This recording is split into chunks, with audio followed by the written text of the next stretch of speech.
Over the serpentine line roared a great sea of sound, tinkling bells, recorded carols, the hum and clatter of electric trains, and a record that over and over and over and over again played Jingle Bells over and over and over.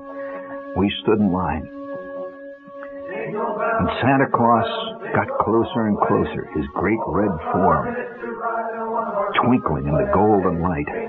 One moment, my brother and I were safely back in the tricycle and Irish mail department, and the next instant we stood at the foot of Mount Olympus itself. Santa's enormous, gleaming white snowdrift of a throne soared 10 or 15 feet above our heads in a mountain of red and green tinsel, carpeted in flashing Christmas tree bulbs and gleaming ornaments. Each kid in turn was proud of a tiny staircase at the side of the mountain on Santa's left. And as he passed, his last customer onto his right and down a red chute back into oblivion for another year. And over it all, the music was deafening. Jingle bells, jingle bells, jingle all the way. Jingle bells, jingle all the way. Sung by an echo-chambered chorus that kept going on and on.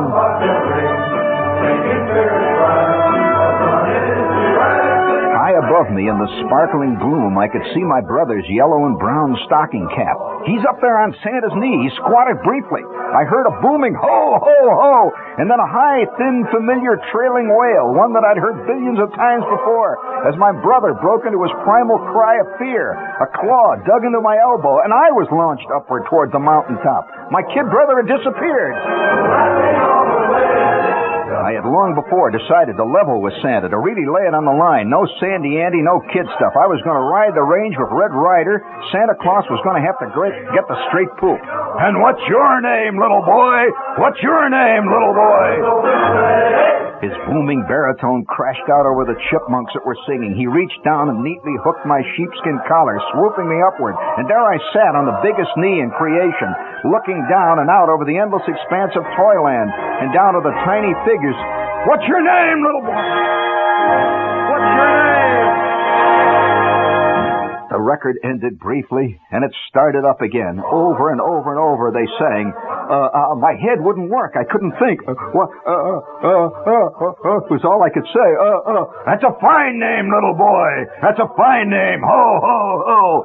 Santa's warm, moist breath poured down over me through some cosmic steam radiator. Santa smoked camels that smelled just like my Uncle Charles. Ho, ho, ho. My mind had gone blank. Frantic, I tried to remember what it was I wanted for Christmas, what I wanted. I was blowing it. I couldn't think. My head was gone. Santa kept going, ho, ho, ho. What would you like? Wouldn't you like a nice football, young man? Ho, ho. My mind groped. Football. Who the hell wants a football? All I could say was, yeah.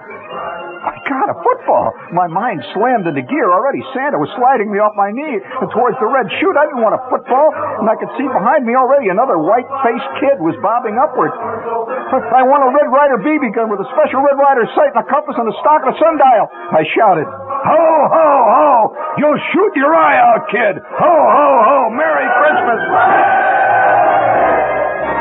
Down the chute I went. Down the chute I went. I've never been struck by a bolt of lightning, but I knew how it must feel. The back of my head was numb. My feet clanked leadenly beneath me. As I returned to earth at the bottom of the chute, another Snow White lady shoved the famous free gift that they were giving out into my mitten. I got my free gift. It was a barely recognizable plastic Kris Kringle stamped with bold red letters. Merry Christmas. Shop at Goldblatt's. Free parking. He spun me back out into Toyland. My kid brother stood under a counter piled high with Raggedy Ann dolls. From nowhere, my mother and father appeared. Did you tell Santa what you wanted? The old man asked. Yeah. Did he ask you if you've been a good boy? No. Ah, don't worry, he knows. I'll bet he knows about that basement window you busted. Don't worry, he knows. Maybe that was it. My mind reeled with the realization maybe Santa did know how rotten I'd been, and that the football was only a threat. It was not only a threat, it was a punishment. There had been for generations on Cleveland Street a theory that if you were not a good boy, quote, you would reap your just deserts under the Christmas tree. Maybe I was get business. Oh, God, no BB gun. A damn football. The next few days groaned by. Day after day it went past. And then we were going to have our school party. Everybody was to bring paper wreaths, and Crayola Santa Claus were drawn. In the corner of our room, atop a desk decorated with crepe paper rosettes, sat our Christmas grab bag. Every kid in the class had bought a gift for the grab bag. I had bought for Helen Weathers a large, amazingly lifelike, jet-black rubber tarantula. I cackled fiendishly as I wrapped it, and even now its beady green eyes glared from somewhere in the depths of the Christmas grab bag. I knew she'd like it. It would be great. Miss Bodkin, after recess, then said to all the kids, "Now I want all of you boys and girls to write a theme. A theme, a rotten theme before Christmas. What is this, a theme before Christmas? I want you to write a theme entitled, 'What I Want for Christmas.'" Aha! The clouds lifted. I saw a faint gleam of light at the other end of the black cave of gloom. Ever since my visit to Santa, yes, I could write what I wanted in a theme. I remember to this day how I wrote it, its cagey, winged phrases and glorious imagery. Quote, "What I want for Christmas is a Red Ryder BB gun with a compass in the stock and this thing that tells time. I think everybody should have a Red Ryder BB gun.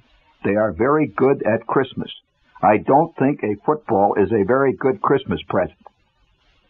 I wrote it on blue-lined paper from my tablet and handed it in. It had to have good margins. Miss Bodkin was very tough on uneven margins. And I waited. The final days before vacation dawned dank and misty, with swirling eddies of ice wind that rattled the porch swing. Warren G. Harding School glowed like a jeweled oasis among the sooty snowbanks. Lights blazed from all the windows, and in every room the Christmas party spirit had kids writhing in their seats. The morning winged by, and after lunch Miss Bodkin announced that the rest of the afternoon would be party time. She handed out our graded themes, folded with our names scrawled on the outside. A big red B in Miss Bodkin's direct hand glowed on my literary effort. I opened it, expecting Miss Bodkin's usual penciled corrections, which ran along the lines of, "Watch your margins," or "Check spelling." But this time, a personal note leaped right out of my theme. It flew around the room and fastened itself leech-like on the back of my neck. "You'll shoot your eye out. Merry Christmas." Good God. I sat in my seat, shipping water from every seam. Was there no end to this conspiracy of irrational prejudice against Red Ryder and his peacemaker? Nervously, I pulled out of my desk the door-dated back copy of Open Road for Boys, which I'd carried with me everywhere, waking and sleeping for the past few weeks. Red Ryder's handsome orange face with the big balloon coming out of his mouth did not look discouraged or defeated. Red must have been a kid once himself, and they must have told him the same thing when he asked for his first Colt 44 for Christmas. I stuffed my tattered dreams back into my geography book. What are you going to do? What are you going to do? The Glee Club filed in and sang, "Oh, little town of Bethlehem, how still we see thee lie." It was party. Who cared about party? However it could squash it. You'll shoot your eyes out, kid. Even from Miss Bodkin. Mechanically, my jaws crunched on the concrete hard rock candy, and I stared hopelessly out of the window, past cutout Santas and garland red and green chains. It was getting dark. It was all over. It was Christmas Eve the next day.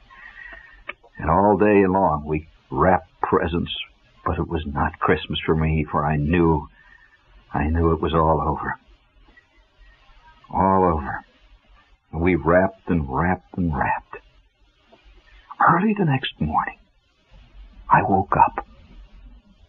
It was a gray, grim morning. It was barely light. In fact, it was just after 6 in the morning. I had no real hope. A football, maybe. Maybe a rubber dagger. Maybe a Led Zeppelin wound up and ran around on the floor. Who wants that junk? Who cared about fire trucks, Lincoln logs, erector sets? But who knows? I was the first up.